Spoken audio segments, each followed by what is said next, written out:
Damai sejahtera Allah yang melampaui segala akal, itulah yang memelihara hati dan pikiranmu di dalam Kristus Yesus Tuhan kita.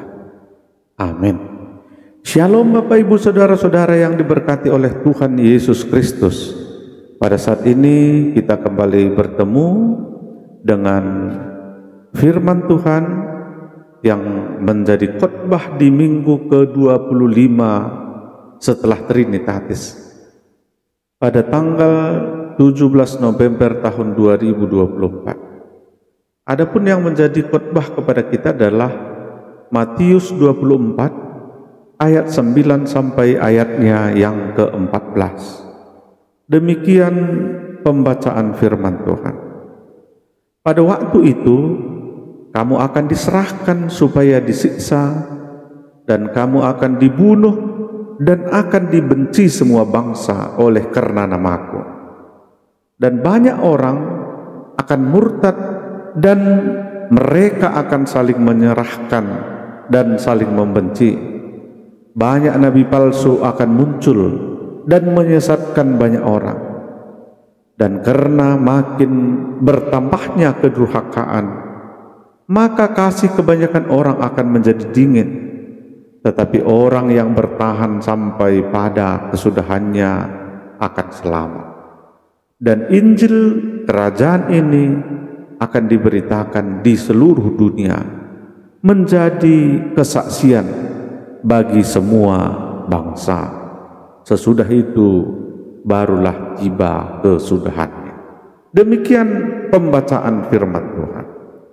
Saudara-saudara, kalau diibaratkan kehidupan ini adalah seperti sekolah atau sekolah kehidupan, hanya orang yang menyelesaikan sampai akhirlah memperoleh ijazahnya. Kalau kita sekolah SD misalnya kelas 1 sampai kelas 6, maka ketika kita boleh mengikuti sekolah itu, pelajaran itu mulai kelas 1 sampai kelas 6, maka di akhir akan diberikan ijazah. Kalau ada orang satu hari lagi pun sebelum ujian akhir tidak lagi ikut bersekolah, maka dia tidak lulus dan tidak memperoleh ijazah. Akan tetapi ada juga orang yang ikut sampai ujian akhir, tapi dia tidak lulus karena tidak mentaati aturan yang ditentukan di sekolah tersebut. Jadi kalau ibarat sekolah tadi, hanya orang-orang yang setia sampai akhir, mengikuti sampai akhir, dan turut serta dalam segala aturan yang ada, memperoleh ijazah. Maka apabila sekolah itu diibaratkan seperti kita mengikuti kehidupan di dunia ini tentang iman, tentang kesetiaan, maka orang-orang yang bertahan sampai akhirlah yang akan memperoleh upah. Dikatakan di sini yaitu memperoleh keselamatan ketika kita bertahan sampai kesudahan. Bapak Ibu Saudara-saudara, khotbah kita ini menekankan tentang bagaimana kita setia kepada Tuhan. Dalam iman kekristenan dikatakan oleh Tuhan Yesus bahwa pada waktu yang akan kita jalani, kita akan mengalami banyak tantangan iman. Bahkan ada penyiksaan, ada kebencian-kebencian karena mengikut Tuhan Yesus Kristus. Bahkan saudara-saudara dikatakan di sini, jangankan dari orang lain, dari kita sendiri pun ada saatnya saling menyerahkan. Apa artinya saling menyerahkan? Saling menyerahkan artinya karena tujuan-tujuan tertentu. Ada banyak orang saling membenci, saling tidak suka antara satu dengan yang lain. Bahkan karena kebenciannya, karena ketidaksukaannya, seringkali membuat orang mencari-cari kesalahan, membuat orang bahkan merencanakan merencanakan hal-hal yang jahat kepada kawannya, kepada orang lain. Walaupun seringkali rencana itu akhirnya menjadi gagal karena kebencian itu akan mendatangkan ketidakbaikan kepada orang yang membenci. Orang yang kita benci seringkali enjoy, tidak merasa apa-apa. Tapi kepada kita yang ada kebencian akan merasakan suatu hal yang tidak baik di tengah-tengah kehidupan kita. Bapak, Ibu, Saudara-saudara, tema kita pada hari ini, orang yang bertahan sampai akhir akan selamat.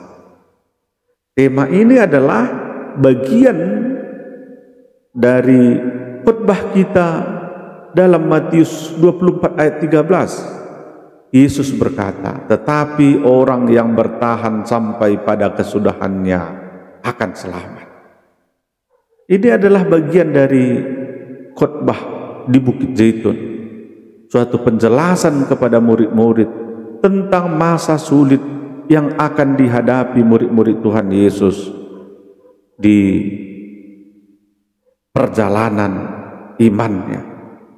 Yesus mengatakan kepada kedua muridnya bahwa bait Allah akan dihancurkan, dan sebagai tanggapan mereka bertanya kepada Tuhan Yesus, katakanlah kepada kami, bila manakah itu terjadi, dan apa tanda kedatanganmu dan tanda kesudahan dunia ini? Saudara-saudara, pertanyaan mereka terdiri dari bagian yang mengatakan akan kehancuran bait suci, menyatakan akan kedatangan Tuhan Yesus yang kedua kali. Tapi Yesus memberikan jawaban itu menjadi suatu wacana yang panjang tentang apa yang akan terjadi sebelum Dia datang kembali. Beberapa dari nubuatan itu digenapi dengan kehancuran Yerusalem pada tahun 70 Masehi. Sisanya inilah yang belum terjadi dan yang akan digenapi di masa yang akan datang. Apa itu, Bapak, Ibu, Saudara-saudara? Itulah khotbah kita, Alkitab yang sudah kami bacakan, nas Alkitab yang sudah kami bacakan tadi.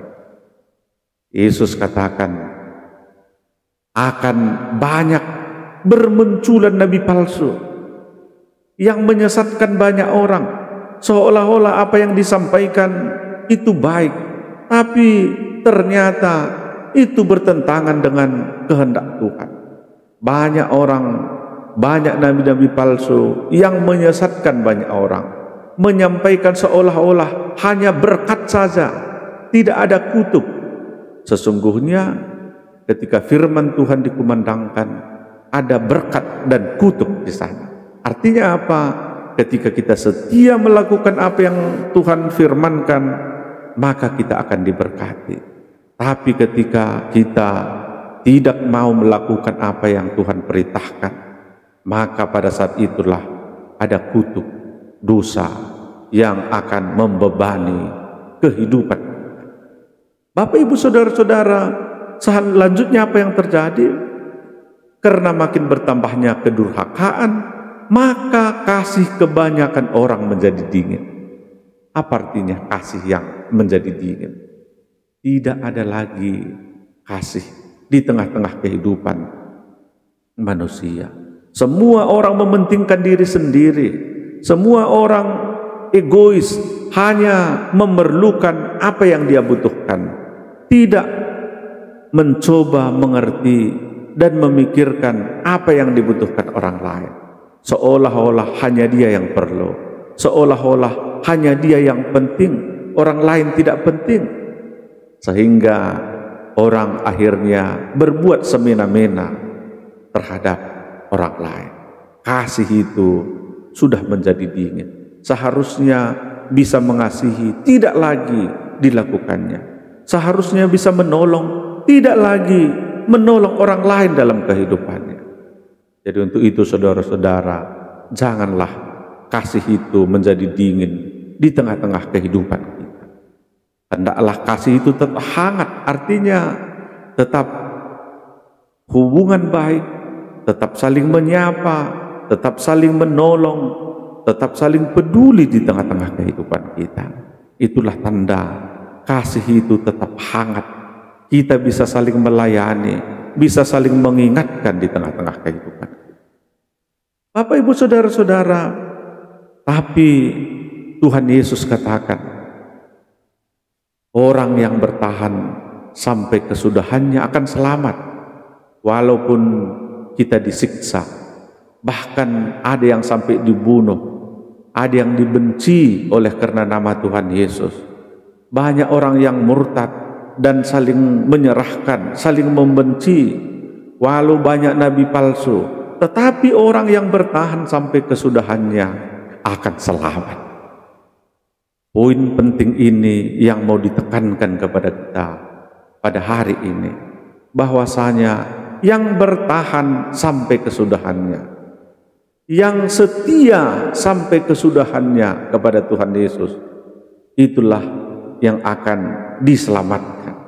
Saudara-saudara, untuk itu mau dikatakan kepada kita, bagaimana kita tetap setia kepada Tuhan di tengah-tengah guncangan kehidupan, di tengah-tengah persoalan kehidupan yang bertubi-tubi.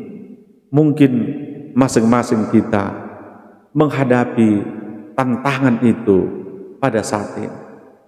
Bagaimana tantangan iman yang terjadi di tengah-tengah kehidupan kita? Bagaimana tantangan iman yang berlaku di daerah-daerah tertentu? Kepada saudara-saudara kita, kami yang hidup di Aceh Singkil, ada beberapa gereja yang hari-hari ini tetap beribadah di tenda-tenda karena gerejanya sudah dibakar, karena gerejanya sudah diruntuhkan. Tapi dalam keadaan seperti itu pun kami melihat iman jemaat tetap teguh, iman jemaat tetap setia kepada Tuhan. Mungkin persoalan-persoalan lain di daerah-daerah lain juga terjadi persoalan yang berbeda mungkin, tapi sebagai orang Kristen kita harus hidup di dalam iman, setia apapun tantangan iman yang terjadi di tengah-tengah kehidupan kita. Bapak, Ibu, saudara-saudara yang diberkati oleh Tuhan, ada sebuah ilustrasi yang mau kami sampaikan di akhir khotbah ini, yaitu berjuang sampai akhir. Bapak yang Ibu, saudara-saudara yang diberkati oleh Tuhan, ada sebuah kisah di New York, yaitu kisah seorang yang bernama Ju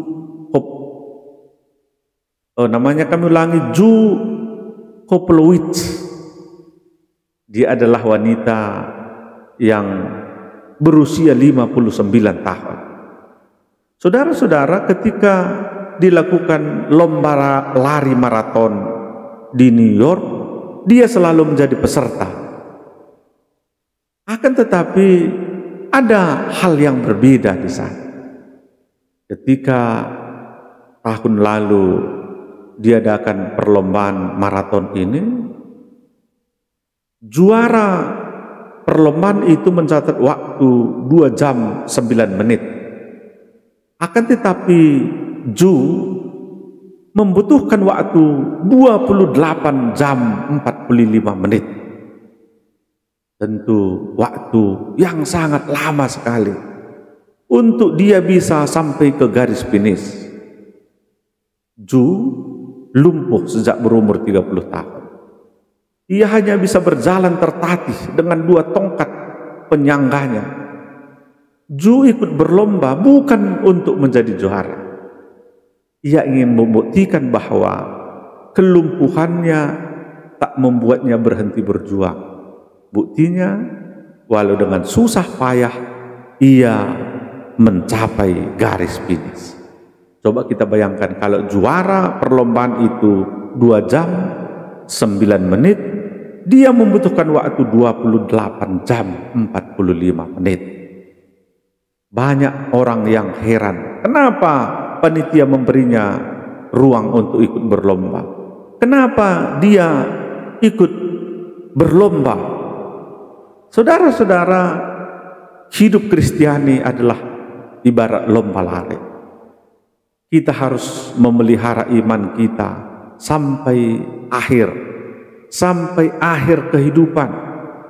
Paulus berkata bahwa ia telah berhasil mencapai akhir. Apa rahasianya? Kepada Timotius penerusnya Paulus menekankan perlunya 3 hal.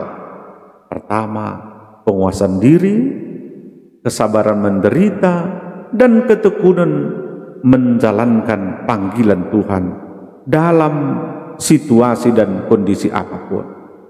Ibarat lomba lari, semua atlet bersemangat ketika berangkat dari titik start. Titik kritis terjadi saat masalah menghadang, kelelahan, kepanasan, dan kehausan menggoda untuk berhenti. Hanya mereka yang terus berjuang sambil sabar menanggung ketidaknyamanan akan tiba di garis akhir, tiba di garis finish. Dalam lomba lari iman bisa jadi banyak masalah menghadang, sehingga mengikut Yesus tidak gampang untuk dilakukan. Godaan dunia begitu memikat, saudara-saudara. Tawaran untuk menikmati kesuksesan semu atau memuaskan hawa nafsu bisa membuat Anda keluar jalur kehidupan. Penyakit atau persoalan hidup juga dapat membuat Anda, saudara-saudara, putus asa dan ingin berhenti. Tapi ingatlah pesan Paulus, tetap berjuang, bertahanlah sampai akhir, jangan sampai kehilangan mahkota kebenaran kekal hanya karena lalai berjuang dalam kehidupan yang singkat ini. Jadi saudara-saudara, untuk menjadi pemenang yang paling dibutuhkan adalah semangat juang, kesetiaan untuk sampai di akhir. Tetaplah berjuang di dalam kehidupan nyata kita. Tetaplah berjuang dalam kehidupan iman kita, sehingga kita benar-benar boleh memperoleh keselamatan yang dari Tuhan Yesus. Orang yang bertahan sampai akhir akan selamat. Tuhan memberkati kita semuanya. Amin. Terima kasih Tuhan atas firman Tuhan yang telah kami dengarkan pada saat ini. Biarlah firman-Mu mendorong kami untuk selalu setia dalam kehidupan kami. Amin. Bapak, Ibu, saudara-saudara, terima kasih atas atensi saudara-saudara mendengarkan channel YouTube Abi Ministry ini. Kami tetap berharap agar kita bisa setia di channel ini dan bisa di-share, like, dan komen, sehingga boleh memberkati banyak orang. Terima kasih, shalom, Tuhan memberkati kita semua.